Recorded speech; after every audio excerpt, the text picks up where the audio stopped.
Good evening everyone. हम लोग discuss कर रहे थे कि शेयर मार्केट में सिर्फ लॉस होता है and this is very true कि शेयर मार्केट में सिर्फ लॉस होता है, प्रॉफिट कुछ लोगों को होता है। ठीक है, मैंने मेरे पॉइंट्स जो है मेरी बात को अंडरलाइन करना कि कुछ लोगों को प्रॉफिट होता है, ऐसा नहीं कि सबको लॉस होता है। पर वो कुछ लोग कौन है?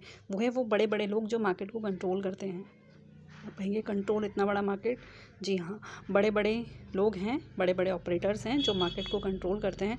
उन्हें पता होता है मार्केट को कब किस तरह से मूव कराना है।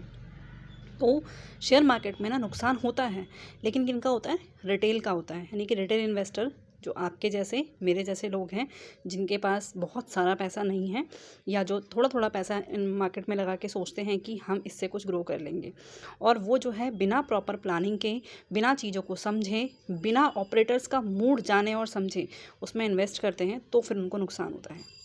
फॉर एग्ज़ाम्पल, अगर ऑपरेटर ने सोच रखा है कि वो किसी एक पर्टिकुलर स्टॉक को नीचे लेकर आएंगे, तो वो नीचे लेकर आएंगे, आपके सोचने से वो ऊपर नहीं जाएगा। ठीक है, तो यहाँ पर हमें देखना है कि जो ऑपरेटर्स हैं उनके सेंटिमेंट्स क्या चल रहे हैं।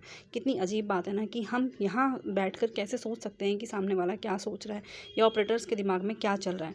अब ये जो वर्ड है ना ऑपरेटर, ये बहुत लोगों को तो समझ ही नहीं आया होगा कि कोई ऑपरेटर कैसे हो सकता है इतने बड़े मार्केट का, बट दिस इज़ ट्रू। जो फ़ायदा होता है वो ऑपरेटर्स को होता है, क्योंकि वो ऐसे लोग हैं। लेट्स टेक एग्जांपल, कोई एक्स है, शेयर एक्स है। ठीक है, उस शेयर एक्स को ऑपरेटर्स ने सोच रखा है कि ये इसका शेयर बढ़ाएंगे, शेयर का प्राइस बढ़ाएंगे और उसके बाद जो है उसको डंप कर देंगे। कोई शेयर एक्स है, उसका प्राइस ऑपरेटर ने सोच रखा है कि बढ़ाएंगे, तो वो बढ़ा लेंगे, उसको बढ़ाते जाएंगे, तब वो बुल रन में है, आपको बढ़ता हुआ दिखेगा और आप उसे बढ़ता हुआ देखकर खरीद लेंगे, और आपको नहीं पता कि एग्जिट कहाँ पे करना है। समझ में आया क्या हुआ? ऑपरेटर चाह रहे हैं कोई शेयर है एक्स, उसका प्राइस बढ़े, तो उन्होंने उसके लिए सेंटिमेंट ऐसे बना दी कि वो आपको मार्केट में बढ़ता हुआ दिखेगा, लेकिन ऑपरेटर की प्रॉपर प्लानिंग है कि वो बढ़ना चाहिए।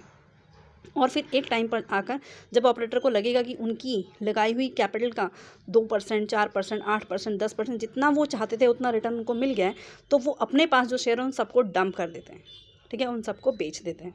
तो एकदम से बहुत सारे शेयर बेचने की वजह से रिटेल इन्वेस्टर को घाटा होता है। रिटेल इन्वेस्टर जो आपके मेरे जैसा इन्वेस्टर है, जिसे नहीं पता कि ऊपर क्या चल रहा है, ठीक है, उसको घाटा होता है। तो फ़ायदा किसे होता है? जो ऑपरेटर्स हैं बड़े बड़े, जो किसी भी स्टॉक को मैनिपुलेट करने की पावर रखते हैं, जो किसी भी स्टॉक को अपने मन मुताबिक तरीके से चलाते हैं, या देखते हैं कि ऐसा स्टॉक्स में बेसिकली होता ही है। तो जब भी आप इन्वेस्ट करते हैं, तो कभी भी किसी भी शेयर का प्राइस एकदम से बढ़ता हुआ देखकर इमोशन में आके उस शेयर में ना कूदें, क्योंकि आपको नहीं पता है वो कहाँ पर जाकर बढ़ना रुक जाएगा। या फिर अगर आप देखते हैं कि किसी शेयर में एकदम से कोई बूम आ रहा है, तो उस बूम को कैप्चर करने की कोशिश ना करें, क्योंकि आपको नहीं पता वो बूम कितने दिन का है। आपको पहले कोई भी शेयर खरीदने से पहले उसके फंडामेंटल्स को अच्छी तरह से समझना है, जानना है। अगर आप नहीं समझ पाते हैं तो आपको इन्वेस्ट नहीं करना है, क्योंकि आपका पैसा है और आपको नहीं पता कि वो शेयर का प्राइस कब गिर जाएगा। मैंने बताया फ़ायदा होता है, क्योंकि अगर हमें नुकसान हो रहा है तो किसी को तो फ़ायदा हो रहा है। सोचकर देखना, मेरी बातों को कोरिलेट करना, क्योंकि अगर आपको नुकसान हो रहा है तो वो किसी की तो जेब में जा रहा है ना फ़ायदे के रूप में। तो वो है ऑपरेटर, जिनके पास इतना पैसा है कि वो किसी भी शेयर के प्राइस को, किसी भी स्टॉक को अपने हिसाब से, जब उन्हें लगता है कि हाँ हमें इसे एक्सेलरेट करना है, इसे बढ़ाना है, तो उसे बढ़ा सकते हैं। और जब उन्हें लगता है कि हमारा प्रॉफिट कंप्लीट हमें मिल गया जितना मिलना चाहिए, तो उसको डंप कर देते हैं, यानी कि वो लोग उसे सेल कर देते हैं। और उसे सेल करने की वजह से जब वो हैवी क्वांटिटी में सेल करते हैं, तो एकदम से सप्लाई आती है मार्केट में और उस शेयर का प्राइस बहुत तेज़ी से गिरता है। लोअर पे लोअर सर्किट लगने लगते हैं। जब लोअर पे लोअर सर्किट लगते हैं तो एक रिटेल इन्वेस्टर उस शेयर को बेच भी नहीं पाता। ट्रस्ट मी, जब लोअर पे लोअर सर्किट डेली लगता रहेगा ना, आप ऐसे फंस जाएंगे शेयर में कि आप उसे बेच भी नहीं पाएंगे। और किसका पैसा डूबा? रिटेल इन्वेस्टर का। तो मैंने तो बताया है कि शेयर मार्केट में हमेशा लॉस होता है, प्रॉफिट होता है किसको? जो प्लानिंग कर रहे हैं, जो ऊपर बैठे हैं प्लानिंग कर रहे हैं ना, उन्हें प्रॉफिट होता है। रिटेल इन्वेस्टर को हमेशा लॉस होता है, क्योंकि वो उनकी प्लानिंग नहीं समझ पाते, वो उनकी प्लानिंग का हिस्सा नहीं है। रिटेल इन्वेस्टर को ट्रैप करा जाता है। तो आपको उस ट्रैप से कैसे बचना है?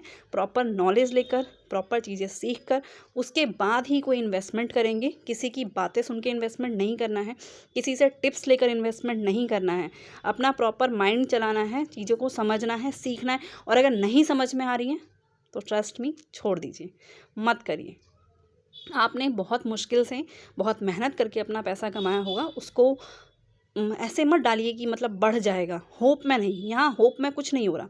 आप किसी की प्लानिंग का पार्ट हैं, कोई आपको ट्रैप कर रहा है, तो ट्रैप नहीं होना है, चीज़ों को सीखना है, समझना है। अगर समझ में नहीं आती है तो नहीं करना है।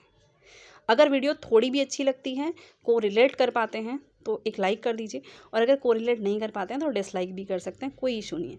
लेकिन अगर किसी को थोड़ा सा भी फ़ायदा हो रहा है तो चैनल को सब्सक्राइब कर लीजिएगा और एक कमेंट कर दीजिएगा। Thank you very much.